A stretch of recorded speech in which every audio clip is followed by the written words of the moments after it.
নমস্কার বন্ধুরা, সমাধান সূত্র উইথ অভিজিতে আপনাদেরকে ওয়েলকাম। বন্ধুরা, আজকে কথা বলবো দিল্লি ইলেকশন নিয়ে। হ্যাঁ, কেজরিওয়াল টু কেজরিফল কিভাবে হলো। আমরা কেজরিওয়ালজিকে চিনি, অরবিন্দ কেজরিওয়ালজিকে চিনি 2011-12-তে যখন আন্না হাজারেজি অ্যান্টি কারাপশন মানে কারাপশনের এগেনস্টে যে মুভমেন্টটা করেছিল, তখন থেকে আমরা কেজরিওয়ালজিকে চিনি। সেই সময়তে কেজরিওয়ালজি একদম সাধারণ একজন মানুষ ছিলেন। তিনি একটা টুপি পরতেন, গলা একটা মাফলার থাকতো এবং কারাপশনের এগেনস্টে উনি ফাইট করছিলেন। তখন মনে হতো যে কেজরিওয়ালজি হয়তো একটা নতুন ফেস, যে একটা নতুন ধরনের পলিটিক্স ইন্ডিয়াতে নিয়ে আসবে। সেই কারণে 2015-তে দিল্লির 70টা সিটের মধ্যে 67 সিট আম আদমি পার্টি জিতেছিল। 2020-তে যখন ইলেকশন হয় তখন আম আদমি পার্টি 70-এর মধ্যে 62টা সিট জিতেছিল। সুতরাং কত হিউজ একটা গ্যাপ ছিল। এবার দেখুন, যখন 2022-এ পাঞ্জাবে ইলেকশন হয় তখনও কিন্তু আম আদমি পার্টি পাঞ্জাবে ইলেকশনে জেতে এবং সেখানকার সরকার তৈরি করে। কেজরিওয়ালজি খুব সাধারণ একজন মানুষ হিসেবে পলিটিক্সে জয়েন করেছিলেন, কিন্তু আস্তে আস্তে আস্তে আস্তে বোধহয় যেই পলিটিক্সকে উনি চেঞ্জ করবে ভেবেছিল, সেই চেঞ্জটা কিন্তু ওনার মধ্যে চলে এসছে। তার মানে পলিটিক্স ওনাকে চেঞ্জ করে দিয়েছে, উনি কিন্তু পলিটিক্সকে চেঞ্জ করতে পারেনি। আমরা জানি যে লিকার নিয়ে যে একটা ইস্যু হয়েছিল দিল্লিতে, একটা অনেক বড় একটা টাকার অঙ্ক, যেখানে তার এগেনস্টে একটা কেস হয়েছে এবং তিনি 5 মাস জেলে ছিলেন। 5 মাস জেলে থাকার পরে উনি এখন ইলেকশন লড়লেন এবং উনি কিন্তু ইলেকশনে হেরে গেলেন। এছাড়াও উনি বলেছিলেন যে একজন নেতাকে 2 কামরার ঘরে থাকা উচিত, কিন্তু উনি নিজের বাংলোতে 40 কোটি টাকা খরচা করেছিলেন। এই দুটো জিনিস কিন্তু ওনার এগেনস্টে চলে গিয়েছে। এক হচ্ছে লিকারের কেসটা, মানে ড্রিঙ্কিং যে লিকার আমরা জানি সেই কেসটা, আর ওনার বাংলোতে 40 কোটি টাকা খরচা করা। উনি কিন্তু আমাদের ইন্ডিয়ান পলিটিক্সে একটা হিউজ চেঞ্জ এনেছিলেন। ফ্রি বিজলি, ফ্রি পানি, মানে জল ফ্রি, ইলেকট্রিসিটি ফ্রি, মহিলাদের জন্য বাস করে দিয়েছিলেন, ইলেকট্রিক বাস, যেখানে মহিলারা ফ্রিতে ট্রাভেল করতে পারবেন। এই ধরনের অনেক পদক্ষেপ কিন্তু উনি নিয়েছিলেন। স্কুলিং, মানে স্কুলের শিক্ষা দীক্ষা সবকিছুতে কিন্তু একটা অনেক বড় চেঞ্জ উনি করেছিলেন। কিন্তু তা সত্ত্বেও আজকে উনি হেরে গেলেন। কেন উনি হেরে গেলেন? কি এমন হলো যে উনি হেরে গেলেন? উনি কিন্তু বেশি কমিউনাল ব্যাপারটাকে বেশি ইম্পর্টেন্স দেননি। হিন্দু, মুসলিম, শিখ এইগুলো কিন্তু উনি করেননি।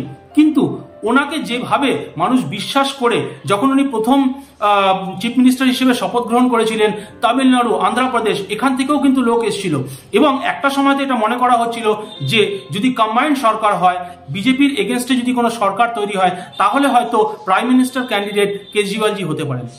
কিন্তু ভাবুন, ছোট্ট জিনিস কতটা এফেক্ট করেছে দিল্লির মানুষের উপরে। আন্না হাজারেজির অ্যান্টি কারাপশন মুভমেন্টে 3 জন বড় লিডার ছিল, কিরণ বেদি, অরবিন্দ কেজরিওয়াল এবং প্রশান্ত নায়ক। এই 3 জন মানুষকে নিয়ে কিন্তু আন্না হাজারেজি এই মুভমেন্টটা চালু করেছিল। কিন্তু দেখুন, সেই আমার মনে আছে যে অরবিন্দ কেজরিওয়ালজিকে বলা হতো মাফলার ম্যান, কারণ উনি সবসময় একটা মাফলার জড়িয়ে রাখতেন, একটা সাদামাটা জামা পরতেন, একটা ছোট্ট বল পেন ওনার পকেটে থাকতো, এই ছিল তার ছবি। কিন্তু আস্তে আস্তে দেখুন, ওনার চেহারার মধ্যে কিন্তু সেই একটা খাতে পিতে পলিটিশিয়ান যে ব্যাপারটা, মানে আস্তে আস্তে উনি মোটা হতে থাকলেন এবং পয়সায় কথা বলে না, সেটা কিন্তু ওনার মধ্যে দেখা গেল। কিন্তু যাই হোক, এই লিকার কেসের জন্য উনি জেলে গেলেন, তিহার জেলে এখনো কেস চলছে।